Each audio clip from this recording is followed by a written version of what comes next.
Hello everyone. I am back.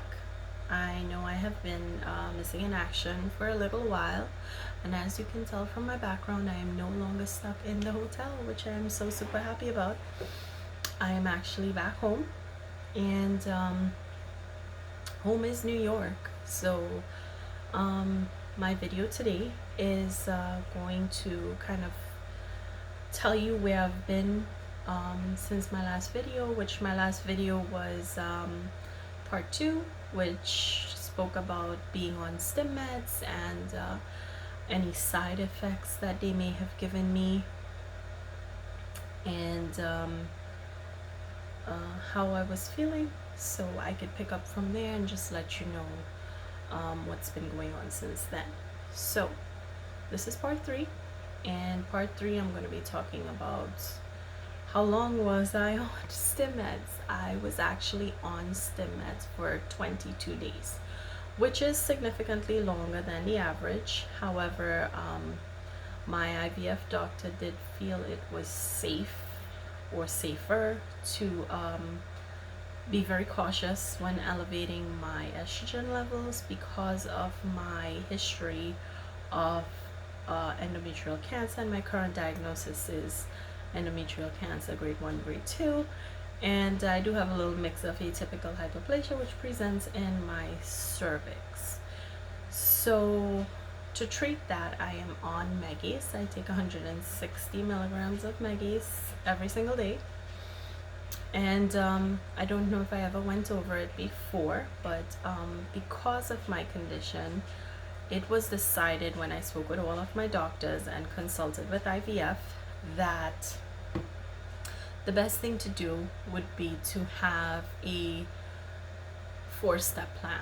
So my 4-step plan was to visit the GYN doctor, go back on the Megace to treat my condition, then go to consult with IVF and see if they would be willing to treat me while I was being treated for the endometrial cancer.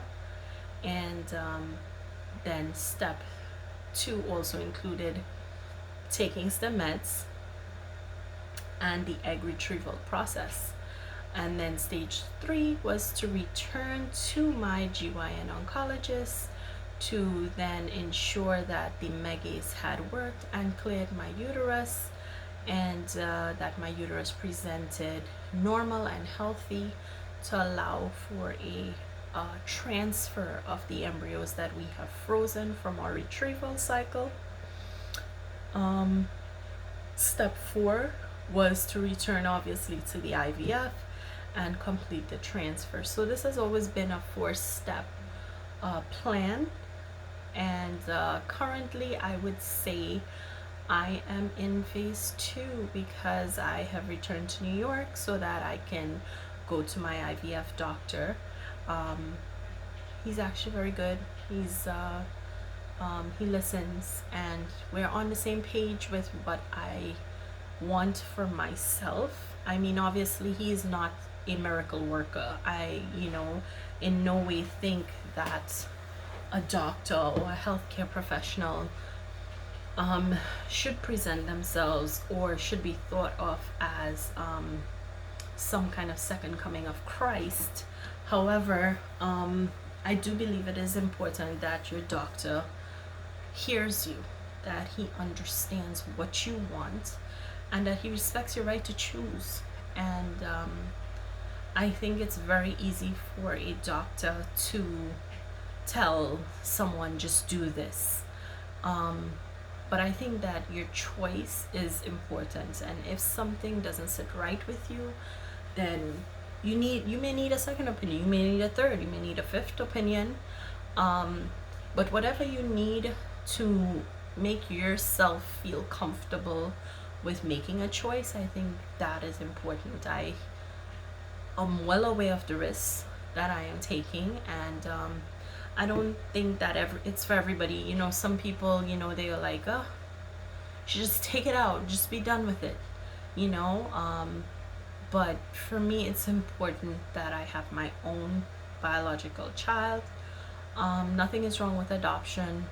I respect people who adopt kids and give them a better life and a home. And that's not something I would ever say I would never consider, but it definitely wasn't how I envisioned my life. And when I met my husband and we spoke about having children, we were both on the same page about having kids and wanting kids of our own. So it was something that was super important for me to be able to do as a woman. And I'm glad I found a doctor eventually that was willing to hear what I wanted and didn't just tell me, hey, take it out or you're gonna die. I mean, shock therapy wasn't really what I needed to hear. I'm aware, of course, that it is a risk, but there are also a lot of success stories that happen with people who have a condition similar to mine, and I was willing to take the risk.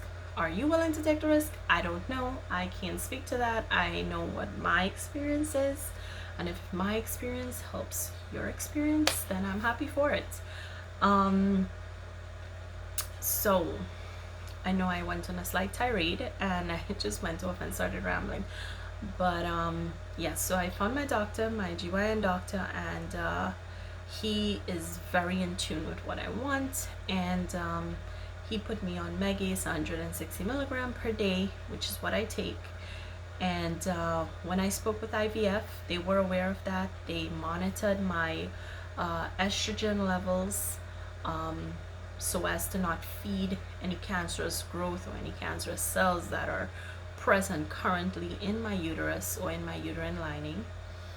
And they stimulated me for 22 long days, very long days. Would I say it was painful? I'll be honest, it definitely was not something I would say is comfortable. It wasn't comfortable. The Menopur, ooh-wee, I mean, geez Louise, I don't know how some people do it. I have watched video upon video of women injecting themselves with Menopur. I am a nurse, and I'm usually not squeamish around tests, blood, anything like that. But that one injection felt like the devil himself stuck his pitchfork in and just left it there and shook it a couple times. I mean, it was awful, completely awful. I just, even icing it, I could have put my whole body in the freezer. It would have made absolutely no difference. I think Menopur is Satan's brew. I don't like it. It was extremely painful for me. Maybe somebody else may have a different experience. Like I said, I saw a lot of women doing it to themselves. Woo! To me, that wasn't a ooh. It definitely wasn't a ooh. It felt like hell. Luckily, my husband is also a nurse, and he's very sweet, and he did enjoy his opportunity to torment me a little bit, but he was also very sweet and caring and considerate, and he understood that it was painful, and he tried to help me the best he could by injecting it in a manner that would hurt the least. So I do appreciate that. But Menopur definitely wasn't any fun. Everything else was pretty much okay. I don't think there was one shot. Maybe the Citrotide was kind of little but it wasn't a burn. It just stung a little going in, and then that was just that immediate flash of it going in. But the Menopur was, oh my god, it was horrible. Yes, so 22 days of all of that, and following my 22 days, I went for my final check, my ultrasound, my follicle check, and my blood work. So I had all that done, and they were like, okay, some of them still seem a little on the small side, and but we do have a few really big ones up in here. I was like, look, just get them the hell out. I can't breathe when I'm walking up some stairs. You know, you're gonna have to get them get them out. 22 days, you know, any longer, they're gonna have to go to college here. So you just need to take them out. At that point, I was pretty exhausted, and but like I said, I mean, you know, it's something you can't get around with IVF. Most women do feel some discomfort, and there's no way to explain it. I mean, you know, the pain is kind of just part of it, and the discomfort is another just part of it. So when they checked, they said, you know, you have a couple really big ones and you have some really small ones still lagging behind. Don't worry about it, you know, go home, we're gonna have you trigger. My trigger shot was Overdrill. The Overdrill was pretty okay. Didn't feel anything, it didn't burn, it didn't sting. I did my trigger as they instructed, and then I turned up on the morning of the 24th. I turned up there at 7 a.m. to have my retrieval done. So I went in, I spoke with the anesthesiologist. The gentleman put a mask over my face. I mean, I breathed in a couple times, and que sera, sera. Next thing you know, I was waking up, and someone was telling me, you know, hey, I can bring you some ginger ale. Would you like some ginger ale? And I was like, yeah, sure, please, anything at this point. And because you don't eat before the procedure, because you're going to receive anesthesia, you're going to be all the way asleep, or you're going to be in some kind of deep sedation. It's going to be something like that. So they don't want you eating, because they don't want you to vomit and then suck it back in and burn your lungs up. So definitely you're not going to be eating anything.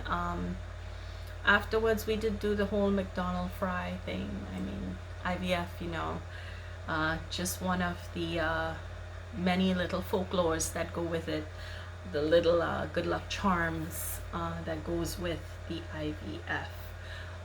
So we did get our McDonald's fries after, and I did have a good meal after, and then I just slept the whole rest of the day.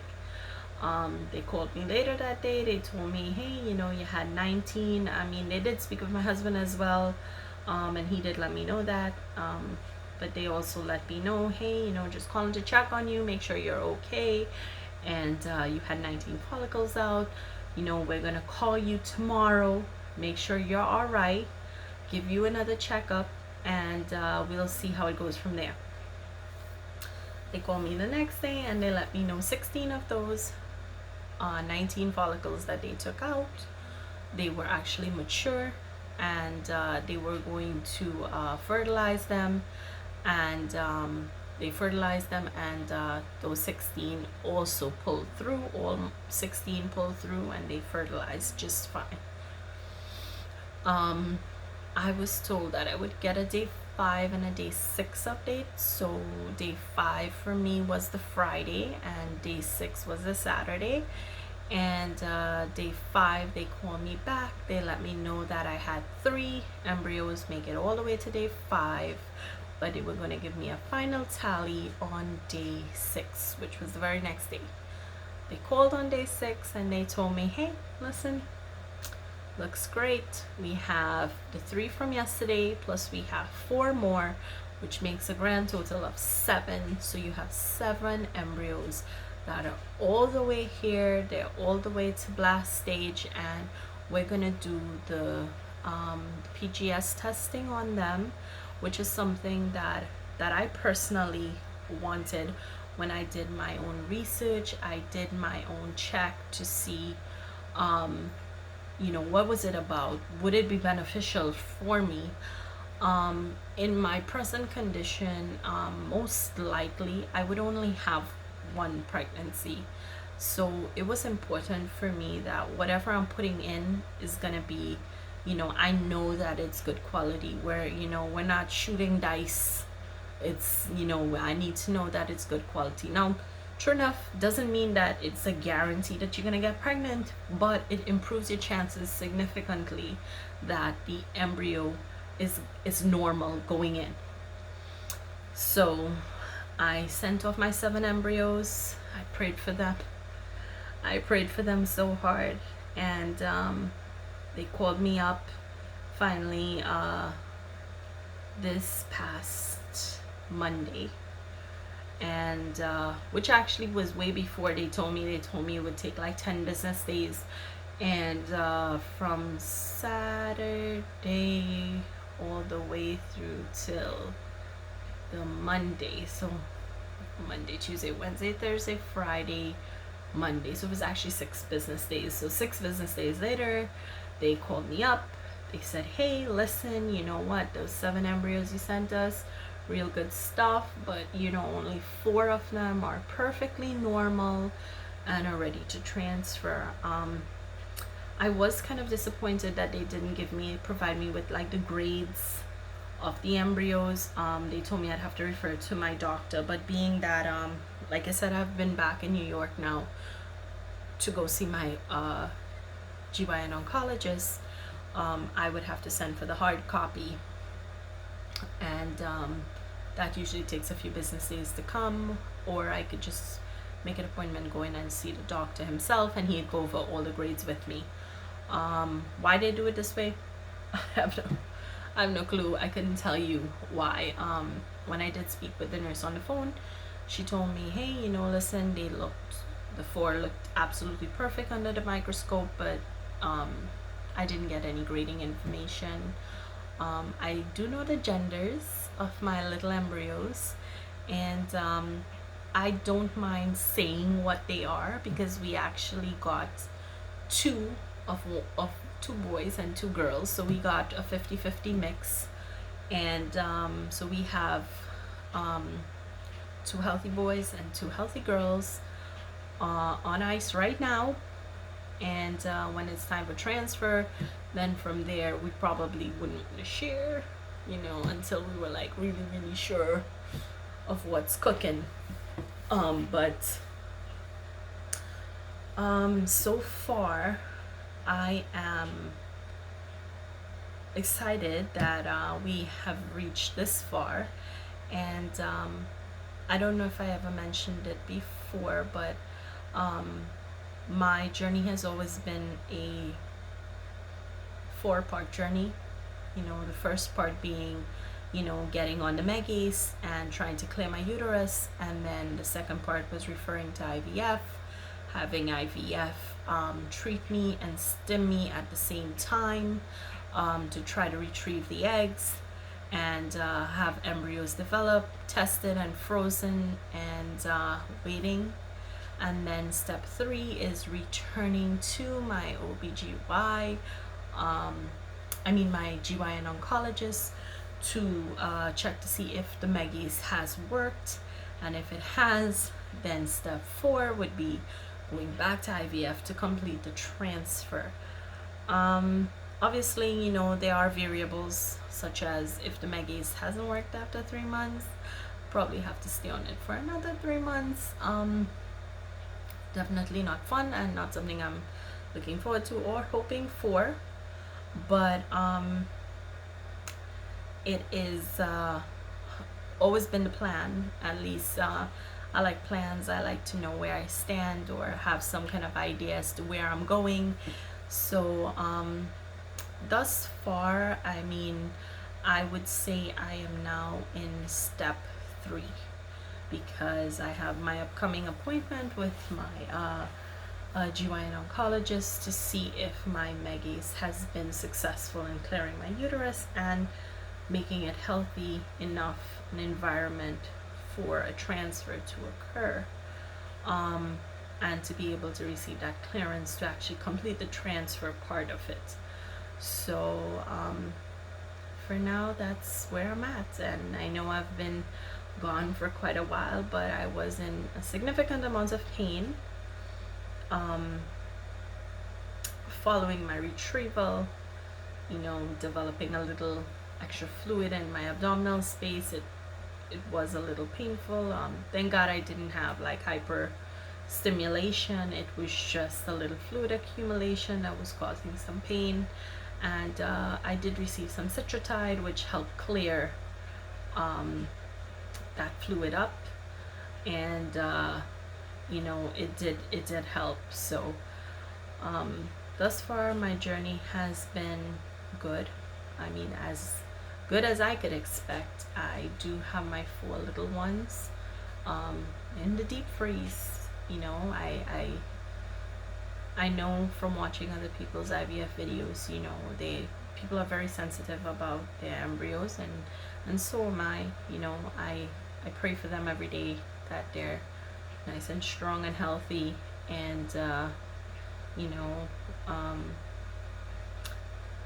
they're just safe, uh, and they thaw well, and everything that I could possibly hope if it was an actual baby moving around crying. My hopes are the same for my embryos that are frozen waiting for me. um, as always, if you have any questions, if there's anything that you think I could answer, or give an opinion on, or just you need someone to just run something by, that's absolutely fine with me. I do give out my contact information. I don't mind people message me privately or have any kind of communication. I do try to communicate as best as I can, as thoroughly as I can, and I hope everyone who's on the IVF road, who has endometrial cancer, who has PCOS, who has any other problem, any undiagnosed infertility, I hope you get whatever it is you're looking for. So that's all for now. Thank you.